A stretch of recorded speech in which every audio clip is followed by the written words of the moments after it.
it's not. Sorry, it's always hard doing stand-up after someone pours their heart out into a song.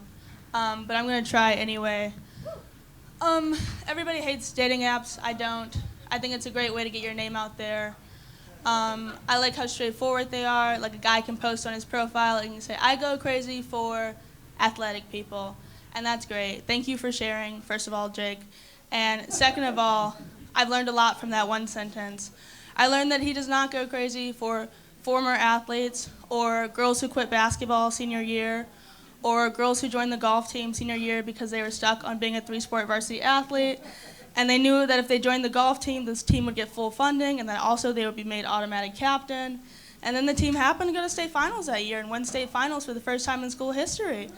Overall, a compelling and heartwarming story, only comparable to like a 2000s ABC Family movie. But that's not what Jake put on his profile, and so therefore I know I am not right for Jake. That didn't actually happen, though. My team did not win the state championship. Much like religion, it would be nice if it was real, but it's not. I think what perplexes men most on dating apps for me personally is that I don't drink or smoke, and they always ask like follow-ups about it. They're like, are you sure you wouldn't try just a little bit? Or like, what happened? They think I have like some dark history attached to it. I think like the darkest thing that would be true is that I do just have a superiority complex. Like, every time I tell someone I don't drink, I get stronger. I'm like 3 AA meetings away from going Super Saiyan. Every time I go to an AA meeting, they're like, what brings you in? I'm like, oh, you know, the usual alcohol abuse. I just can't stop hitting that shit away. I tried therapy. It lasted rather briefly. I got into about my 3rd session, and when my therapist was like, Sarah, practicing everything you say beforehand and then tightly controlling the flow of conversation is actually hindering your progress. And then she referred me to a psychiatrist.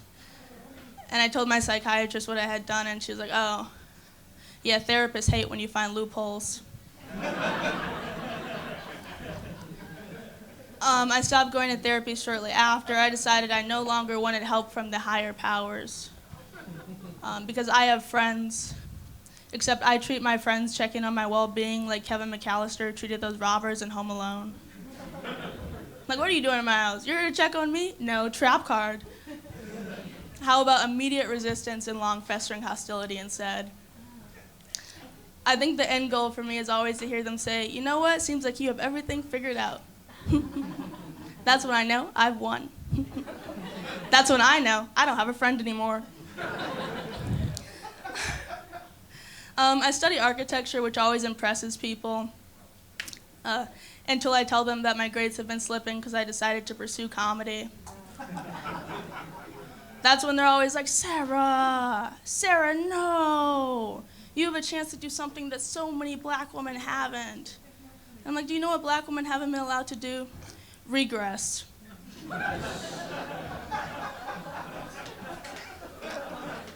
I am so sick of being a trailblazer. It's like I should not have been 7 going down the slide hearing, you're the first black woman to go down that slide in 60 years.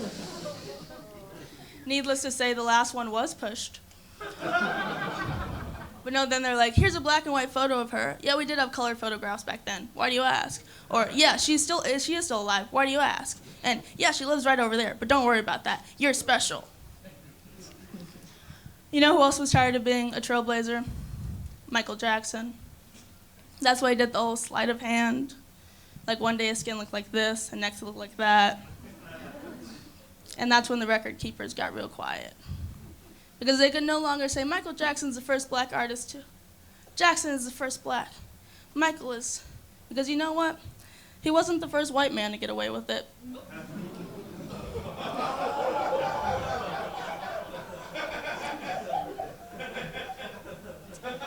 I feel like affirmative action really ramped up a lot when I got into school. And I'm not going to lie, I did feel like it was about me personally. Because I was hearing all this hubbub about like minority students not getting in on merit, and I looked around and it was only me. And then I was like, wow, I turned to all 0 of my black brethren in architecture. And I said, can you believe this shit? They don't think we're smart enough to get into art school? 2 words for you, portfolio. But no, there was a guy who set up a table in the middle of campus, and it was like, affirmative action is a crime, debate me. And then his argument always boiled down to like, you can't hate us for slavery, you can't hate us for something our ancestors did. First of all, who said anything about the S word? Second of all, listen to me closely, is that the last bad thing you think white people did? Like, I could hate you for the final season of How I Met Your Mother. Right? Whatever happened to Kanye West. Or like, fucking apartheid. But yeah, that's my time.